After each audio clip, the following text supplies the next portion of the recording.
Assalamualaikum warahmatullahi wabarakatuh. Alhamdulillah kita jumpa sekali lagi. Ini adalah merupakan sambungan kepada apa yang telah kita bincangkan sebelum daripada ini. Kalau kita boleh refresh balik kita punya ingatan, saya telah menceritakan tentang sejarah teori pembangunan lazim yang lahir pada tahun 1945 selepas Peperangan Dunia yang Kedua di Eropah Barat. Tujuannya ialah untuk membangunkan semula negara-negara mereka yang telah musnah dalam peperangan. Kemudian saya telah sebutkan ada 3 falsafah pembangunan. Falsafah pembangunan neoklasikal, falsafah pembangunan radikal dan falsafah intra-neoklasikal plus radikal. Kita telah membincangkan 2 falsafah. Yang pertama iaitu falsafah pembangunan neoklasikal yang telah melahirkan 2 teori yang dominan yang dipanggil sebagai teori pertumbuhan, teori pengagihan dengan pertumbuhan. Manakala dalam kalangan falsafah pembangunan radikal timbul teori structuralist dan teori pergantungan. Teori pertumbuhan merupakan teori yang pertama yang lahir tetapi dikritik kerana tidak berjaya mencapai matlamatnya, terutamanya dalam melahirkan trickle down effect dan juga keseimbangan, keadilan, pengagihan. Maka dengan itu dalam kalangan pemikir neoklasikal telah memperkenalkan satu teori baru yang dipanggil teori pengagihan dengan pertumbuhan. Dalam kalangan pembangunan radikal juga mengkritik teori pertumbuhan ini dan melahirkan apa yang dipanggil sebagai teori structuralist. Dan selepas itu oleh kerana teori structuralist ini dianggap sebagai tidak mencapai maksud radikal kerana mereka tidak cukup radikal untuk melahirkan revolusi, maka dalam kalangan pemikir-pemikir neo-Marxist melahirkan teori pergantungan. Ya, Marxist dan Marxist ini saudara-saudari sudah tahu, saya yakin adalah berasalkan daripada pemikiran ataupun ajaran Karl Marx. Ya, terutamanya dalam buku Das Kapitalnya dan juga buku-buku yang lain, tulisan-tulisan yang banyak ditulis oleh Karl Marx. Ya. Cuma satu yang saya lupa cakap tadi, teori structuralist juga ya, mengkritik teori pertumbuhan dan juga teori pengagihan, terutamanya teori pengagihan dengan pertumbuhan. Ya. Teori structuralist dia mengkritik teori pertumbuhan dan pada masa yang sama apabila ada dalam kalangan ahli-ahli neoklasikal mengkritik teori pertumbuhan dan mencarakan teori pengagihan dengan pertumbuhan, maka teori structuralist mengkritik teori tersebut dan pada masa yang sama juga mengkritik teori pengagihan dengan pertumbuhan. Kerana apa?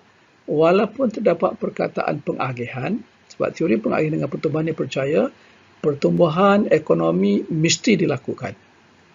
Cumanya yang nak diperbaiki ialah pengagihan. Tetapi masalahnya yang nak diagihkan itu hanyalah hasil pengeluaran. Yang nak diagihkan itu hanya hasil daripada pembangunan itu. Tidak mengagihkan semula means of production. Artinya tanah tidak diagihkan semula, buruh tidak diagihkan semula, modal tidak diagihkan semula dan begitulah seterusnya. Tidak diagihkan semula. Jadi yang nak diagihkan ialah apa yang dipanggil sebagai incremental wealth, kekayaan yang bertambah. Yang kekayaan yang sudah dimiliki oleh para kapitalis itu boleh dikekalkan. Dan ini menjadi kritikan oleh teori structuralist dan juga teori pergantungan dengan mengatakan punca masalah kemunduran, kemiskinan yang sebenarnya ialah kerana pengagihan alat-alat pengeluaran yang tidak sama rata. Artinya mereka yang memiliki tanah yang banyak, mereka yang tidak ada tanah. Begitu juga dengan modal, yang memiliki modal, banyak modal, yang tidak ada modal, tinggal dengan tidak ada modal. Kerana teori-teori radikal ini mengharapkan supaya yang diagihkan itu semula ialah alat-alat pengeluaran itu. Artinya tanah diagihkan semula, modal diagihkan semula, dan begitulah juga dengan alat-alat pengeluaran lain itu diagihkan semula supaya orang miskin dengan orang kaya ataupun orang miskin ini dipanggil proletariat dalam istilah radikal dan orang kaya itu dipanggil sebagai bourgeois ya, iaitu kaum kapitalis, barulah dikatakan seimbang. Barulah dikatakan seimbang. Jadi itulah gist-nya, intipati kepada teori-teori pertumbuhan ini dan juga teori pengagihan dengan pertumbuhan dan teori structuralist, teori pergantungan dan sebagainya itu. Baik. Jadi sekarang kita pergi kepada falsafah yang ketiga. Falsafah yang ketiga ini ialah falsafah apa yang saya namakan intra-neoclassical dan radikal.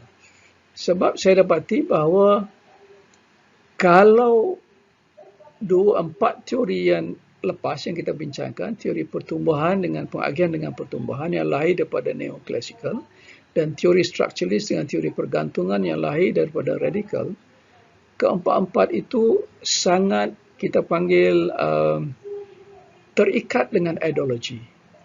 Maknanya pergantungan dan pengagihan dengan pertumbuhan, pengagihan dengan pertumbuhan tadi terikat sangat dengan ideologi kapitalis ataupun ideologi neoclassical, manakala teori pergantungan dan teori structuralist itu sangat terikat dengan falsafah radikal, sama ada Marxis ataupun neo-Marxis. Tetapi kemudian, terutamanya setelah dalam tahun 1976 dan selepas itu 1987, timbul dua teori yang agak neutral, yang agak tidak terikat sangat dengan ideologi. Tidak terikat sangat dengan ideologi. Dan teori itu ada dua. Yang pertamanya adalah teori keperluan asas. Ya, teori keperluan asas yang diperkenalkan oleh International Labour Organization dalam tahun 1976 setelah didapati bahawa banyak pengangguran yang berlaku. Kemudian selepas itu dalam tahun 1987 United Nations, Pertubuhan Bangsa-Bangsa Bersatu melalui Brundtland Report, mereka melahirkan satu lagi teori yang dipanggil sebagai teori pembangunan lestari ataupun Sustainable Development Theory. Jadi kedua-dua teori ini saya nampak tidak terikat sangat dengan neoclassical ataupun radikal. Malah kedua-dua teori ini nampak diterima baik oleh sama ada neoclassical dan juga oleh radikal. Kecuali kaedahnya agak berbeza lah, ya. Kaedahnya agak berbeza. Kerana apabila bercakap dengan keperluan asas misalnya, ya, bagaimana pemilikan keperluan asas seperti makanan, pendidikan, kesihatan dan sebagainya itu, radikal itu agak kritikal melihat kepada struktur ekonomi, struktur sosial dan sebagainya itu, dan teori-teori eksploitatif, teori-teori penindasan dan sebagainya itu masih dipakai oleh yang radikal. Manakala yang neoklassikalnya macam biasalah lebih menumpukan kepada pertumbuhan ekonomi dan memenuhi keperluan-keperluan asas yang kita akan bincangkan sekejap lagi. Begitu juga dengan pembangunan lestari. Ya, kedua-dua kumpulan neoklassikal dan radikal itu nampak menerima bahawa pembangunan ini mesti dilakukan secara berterusan dan mesti mampan. Artinya mesti kekal, ya, bukan hanya setakat jalan saja, dan lestari seterusnya untuk bukan saja memenuhi keperluan manusia sekarang, tetapi juga untuk memenuhi keperluan-keperluan generasi-generasi yang akan datang. Jadi ini yang agak menariknya. Kalau kita lihat pada awalnya terikat yang dominannya dengan teori yang dominannya dengan falsafah neoclassical. Kemudian selepas neoclassical ini, kalau kita lihatnya inilah yang berbentuk kapitalis, ya. Kemudian muncul yang radikalnya. Tetapi di fasa yang ketiga, terutamanya setelah pertengahan tahun 70-an, kita nampak bahawa asas ideological itu agak longgar, dan kedua-duanya menerima dua teori yang dianggap boleh memanfaatkan, iaitu teori keperluan asas dan pembangunan lestari, dengan kaedah-kaedah yang barangkali berbeza daripada neoclassical dan juga radikal. Jadi itu tiga falsafah, ya, kita lihat. Dan tiga falsafah ini juga macam berkembang secara fasa lah. Pertamanya yang dominannya ialah falsafah neoclassical, kemudian timbul yang radikal mengkritik yang neoclassical, kemudian timbul yang agak neutral, falsafah teori-teori yang neutral yang boleh diterima pakai oleh kedua-dua neoclassical dan juga radikal. Alright, so sekarang cuba kita lihat kepada ini agak lebih mendalam sikit ya. Dalam keadaan ini ya, kita tengok falsafah pembangunan neoclassical ini yang melahirkan teori pertumbuhan dan teori pengagihan dengan pertumbuhan, dia melahirkan sistem pembangunan kapitalisme. Artinya kita lihat dalam fasa ini, dan malah sekarang ini pun ya, ekonominya itu berbentuk pasaran terbuka ataupun laissez-faire, dan mereka berdasarkan kepada keupayaan masing-masing, kebolehan masing-masing. Siapa yang mempunyai kompetensi, kebolehannya lebih, maka mereka diberi peluang untuk mengumpulkan harta mereka dengan sebanyak yang mungkin. Dan intervention ataupun campur tangan kerajaan hanya berlaku kalau sekiranya ekonomi itu ataupun pembangunan itu agak menjadi terancam, dan barulah ada intervention daripada state, daripada negara.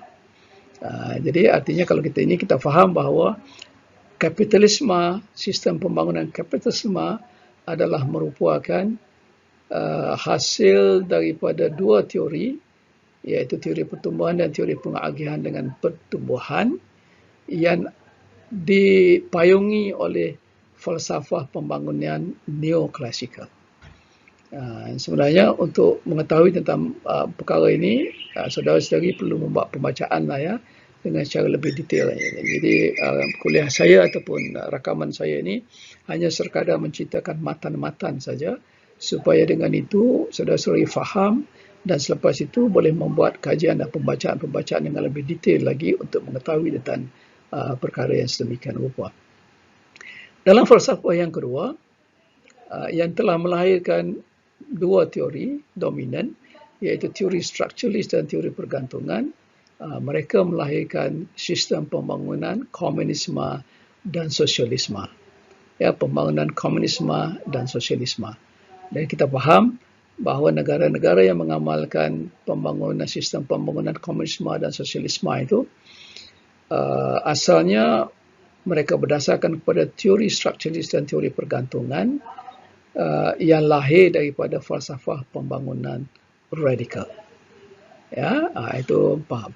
Kemudian yang falsafah yang ketiga ni, yang agak linear ni, falsafah intra-neoklasikal dan radikal ini, kita nampak setelah runtuhnya komunisme dan juga sosialisme, negara-negara yang bertahan seperti Rusia, Vietnam, China, ya, dia cuba membukakan sedikit ekonomi mereka, pembangunan mereka itu kepada falsafah neoklasikal, kepada falsafah neoklasikal.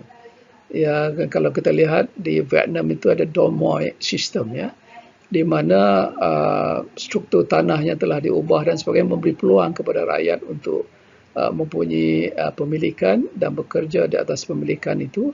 Artinya sudah ada sedikit sebanyak pengagihan walaupun tidak mutlak di peringkat factors of production ataupun means of production. Tapi itu agak menarik juga untuk dikaji ya. Begitu juga dengan China misalnya ya, telah membuka ruang kepada kapitalisme untuk masuk sedikit dan nampak bahawa mereka telah berjaya membina ekonomi mereka dengan sebaiknya dengan membuka market mereka, pasaran mereka kepada sistem-sistem yang lahir daripada neoklasikal. Ya, tetapi itu tak apa. Yang kita nak bincang sekarang ini yang intra-neoklasikal ni ya, teori pembangunan keperluan asas ini ya. Yang dimaksudkan keperluan asas di sini yang telah diperkenalkan oleh International Labour Organization ini yang dalam tahun 1976 ialah makanan, pakaian, penginapan, pendidikan dan pengangkutan awam. Artinya ada lima keperluan asas yang mesti dipenuhi oleh setiap negara, oleh setiap masyarakat, oleh setiap orang kalau sekiranya mereka ingin membangun. Jadi makanan mesti ada, pakaian mesti ada, penginapan mesti ada, pendidikan mesti ada, dan pengangkutan mesti ada. Dan keperluan asas ini berkembang dari satu masa ke satu masa. Di sini kalau kita lihat yang asal ini ada 5 saja. Kemudian selepas itu ada lagi timbul kesihatan, tidak termasuk di sini kan, ditambah kesihatan. Malah ditambah lagi kepada pemilikan, ditambah lagi kepada akses kepada kemudahan-kemudahan, ditambah lagi kepada emotion dan sebagainya. Itu dia berkembanglah, tapi asalnya teori keperluan asas itu adalah berasaskan kepada 5 keperluan asas. Maka teori ini berkembang dari satu masa ke satu masa. Dan teori ini lahir kerana ILO, the International Labour Organization, mendapati bahawa dari satu masa ke satu masa pengangguran berlaku. Dan apabila pengangguran berlaku, artinya pendapatan tidak didapati oleh mereka yang menganggur, dan oleh demikian purchasing power ataupun kuasa membeli mereka tidak ada ataupun lemah, dan dengan itu ekonomi tidak dapat dirangsangkan, produktiviti jadi kurang, consumption jadi kurang, permintaan jadi kurang, hingga akhirnya ekonomi makin lama makin ini. Jadi atas sebab itu, dan oleh sebab itu, maka makanan pun tidak cukup, pakaian tidak cukup, penginapan, pendidikan juga tidak cukup. Jadi apa yang dikatakan oleh teori keperluan asas ini, kita mesti membangun untuk memastikan bahawa unemployment itu dapat dihapuskan, pengangguran dapat dihapuskan ataupun diminimalkan, dan dengan itu mereka bekerja, dengan pekerjaan itu mereka mendapat pendapatan, dengan pendapatan itu mereka ada purchasing power ataupun kuasa untuk membeli, dan mereka membeli, dengan kuasa membeli itu mereka meningkatkan permintaan mereka, dan dengan permintaan mereka, meningkatkan permintaan mereka itu, maka dengan sendirinya kilang-kilang akan mengeluarkan produktiviti mereka, production mereka dengan lebih tinggi, dan apabila production mereka itu hendak dimaksimalkan, maka mereka perlukan kepada tenaga kerja, dan dengan mengambil tenaga kerja, maka unemployment, pengangguran itu makin berkurangan. Dan begitulah cycle yang mereka andaikan, supaya dengan itu maka masyarakat menjadi maju. Tapi pada masa yang sama ada juga terutama Doug-Lisius mengatakan bahawa untuk ukur membangun tidaknya sesebuah negara itu, maka perlu kita lihat kepada 3 perkara. Yang pertama ialah kepada pembasmian kemiskinan, yang kedua ialah kepada ketidaksamarataan, yang ketiga ialah kepada pengangguran. Kalau ILO itu menumpukan kepada pengangguran, maka Doug-Lisius mengatakan bahawa pengangguran itu diminimalkan, dan mesti dipastikan bahawa dengan itu kemiskinan dapat dibasmikan, dan juga dengan itu nanti ketidaksamarataan akan jadi sama rata. Teori keperluan asas. Dan ini nampaknya semua neoklasikal juga menerima bahawa perlu memenuhi keperluan asas, radikal juga menerima bahawa masyarakat perlu memenuhi keperluan asas, cuba kaedah-kaedahnya adalah berbeza mengikut ideologi mereka masing-masing, sebagaimana yang telah kita bincangkan dalam 2 falsafah yang lepas. Kemudian dalam tahun 1987 didapati bahawa kalaupun kemiskinan dapat dibasmikan, walaupun tak dapat dibasmikan hingga sekarang, walaupun pengangguran dapat diturunkan, ketidaksamarataan dapat diatasi, tetapi kalau pembangunan itu, perkara itu semua hanya dapat diatasi hanya sekejap saja, dia tidak lestari, tidak berbentuk berpanjangan, tidak berbentuk kekal, maka itu juga tidak guna. Jadi atas sebab itu, maka United Nations dengan ahli-ahli, negara-negara ahli mereka telah bermesyuarat, dan lahirlah satu laporan dipanggil Brundtland Report dalam 1987, dan mereka mengatakan bahawa dunia, dan terutamanya negara-negara yang menjadi ahli kepada United Nations ini mestilah memastikan bahawa pembangunan di negara masing-masing itu mestilah bersifat lestari, mestilah bersifat berkekalan. Jadi begitulah idea berkenaan dengan pembangunan lestari ini nampaknya diterima oleh kedua-dua neoklasikal dan juga radikal. Cuma ada kritik-kritik daripada neoklasikal, daripada radikal, sebab basically pembangunan lestari yang asalnya ini dia didominasi oleh falsafah neoklasikal. Tetapi definitely ada jugalah kritik-kritik daripada radikal. Misalnya contoh dikatakan bahawa dalam pembangunan lestari itu utamanya dalam Sustainable Development Goals yang terbaru ini, dari segi politiknya ini dia tidak menekankan kepada human rights, dan begitulah seterusnya ada kritikan-kritikan sedemikian rupa. Tapi kedua-dua falsafah neoklasikal dan falsafah radikal menerima idea asas bahawa pembangunan mesti berbentuk lestari. Cuma kaedahnya neoklasikal mungkin berbeza dengan radikal dan radikal mungkin berbeza dengan neoklasikal. Jadi begitulah berkembangnya itu sehingga akhirnya yang paling baru ini United Nations memperkenalkan apa yang dipanggil sebagai Sustainable Development Goals. Ya, diperkenalkan dalam tahun 2015 dengan harapan pada tahun 2030 maka 17 matlamat yang telah ditetapkan dalam Sustainable Development Goals itu dapat dicapai. 17 matlamat itu yang dominannya ialah zero poverty, makna kemiskinan tidak ada langsung. Lepas itu no hunger, kebuluran, kelaparan tidak ada lagi. Dan begitu sahaja ada 15 yang lain lagi. Yang lain lagi, dan itu boleh dilihatlah.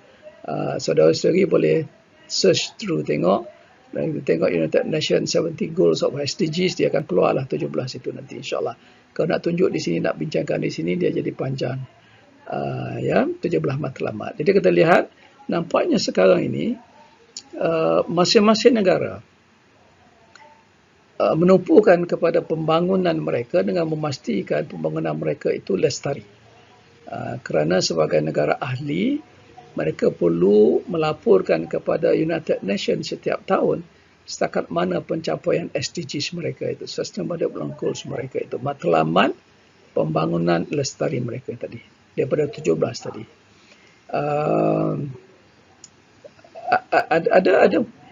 Ada kritik-kritik Islam berkenaan dengan SDGs ini.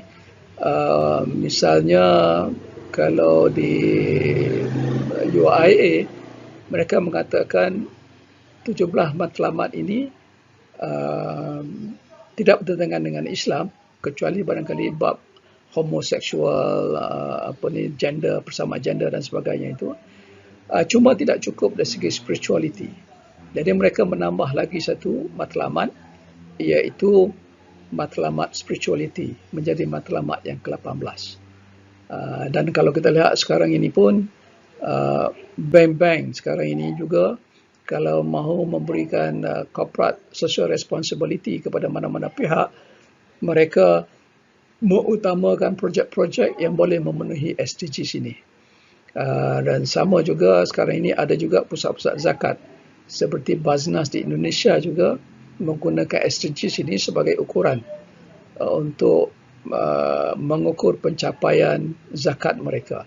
Malah menggunakan duit zakat untuk memenuhi SDGs ini, kerana dikatakan matlamat SDGs ini agak sama dengan matlamat zakat, terutamanya dalam membasmi kemiskinan dalam kalangan asnaf fakir dan miskin.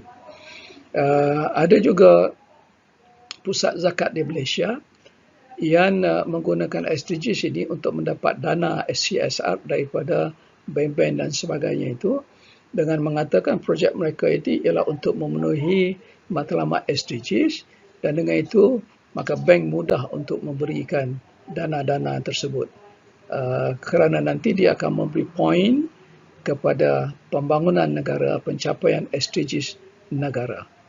Jadi kalau kita lihat sekarang ini, yang pemikiran dominan tentang pembangunan sekarang ini ialah tentang SDGs inilah, Sustainable Development Goals ini, dan rata-rata orang telah bercakap tentang perkara ini. Jadi 7 matlamat ini.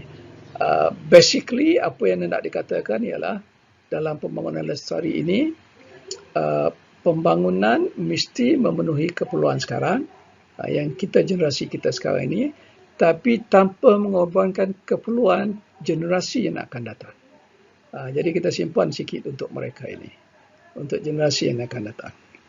Jadi itulah 3 falsafah pembangunan, ya. Saya ulang lagi: falsafah neoklasikal, falsafah radikal, falsafah neoklasikal dan radikal. Falsafah neoklasikal melahirkan teori pertumbuhan dan teori pengagihan dengan pertumbuhan, manakala falsafah radikal melahirkan teori structuralist dan teori pergantungan. Dan selepas itu falsafah intra-neoklasikal dan radikal ini yang agak neutral daripada ideologi. Maka ada 2 teori, iaitu teori keperluan asas dan teori pembangunan lestari. Jadi itu ketiga-tiga yang yang ada dalam sekarang ini. Kita tak masuk lagi pembangunan berteraskan Islam, dan insya-Allah pada kuliah yang akan datang kita akan berbincang berkenaan dengan kritik-kritik Islam terhadap teori-teori pembangunan lazim ini, terhadap teori-teori pembangunan lazim ini. Dan untuk sementara ini, sementara saudara-saudari menunggu tentang kritik-kritik ini, ada homework sikit lah, ya. Ada homework sikit. Ada soalan, katalah begini: saudara tak tahu apa-apa berkenaan dengan teori pembangunan berteraskan Islam.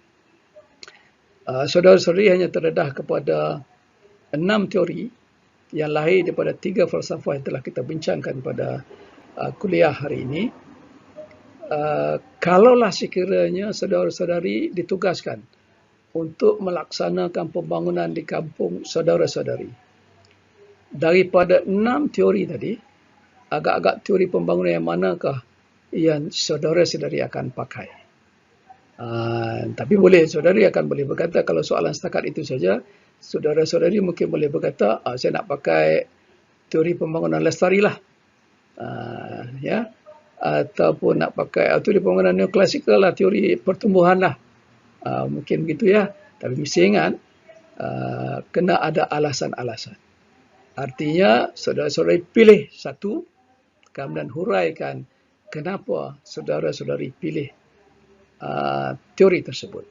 Jadi artinya kalau sekiranya saudara-saudari pilih, katalah teori pembangunan yang saya pilih untuk membangunkan kampung saya ialah teori pembangunan lestari.